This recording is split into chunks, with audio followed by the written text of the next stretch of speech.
મારું નામ મંજીભાઈ સોલંકી, રાષ્ટ્રીય પછાત એકતા મંચ રાષ્ટ્રીય અધ્યક્ષ. આજે બોટાદ કલેક્ટર સાહેબને આવેદનપત્ર આપવામાં આવ્યું છે કે ગાયના નામથી પૂરા દેશની માલપા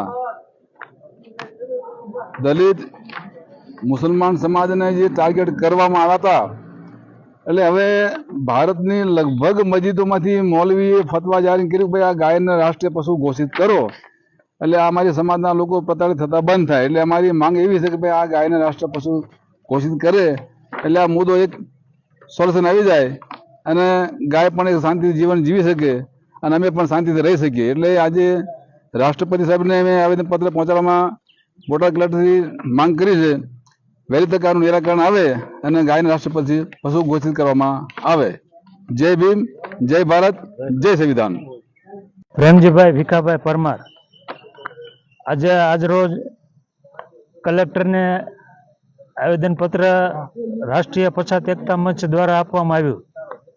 એમાં ગાયને રાષ્ટ્રીય પશુ જાહેર કરવા કલેક્ટર સાહેબને વિનંતી કરી છે અને સાહેબે ખૂબ જ સરસ રીતે જવાબ આપીને એમને પણ આમાં સહયોગ આપવાનો જે વાત કરી છે એમાં અમે પણ સાહેબ ઉપર પૂરો વિશ્વાસ રાખી રાષ્ટ્રપતિ શ્રી દ્વારા ઠેઠ સુધી પહોંચાડે અમારી વાતોને અને ગાય માતાને રાષ્ટ્ર પશુ જાહેર કરે. જય હિન્દ.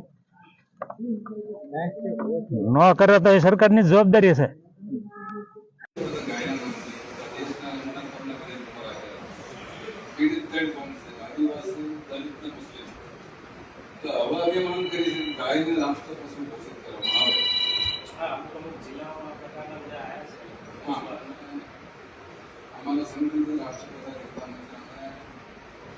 ખાસ કરીને દેશમાં મુસ્લિમ બિરાદરોએ પોતાના મસ્જિદમાંથી ફતવા જાહેર કર્યો કે આ કાયદા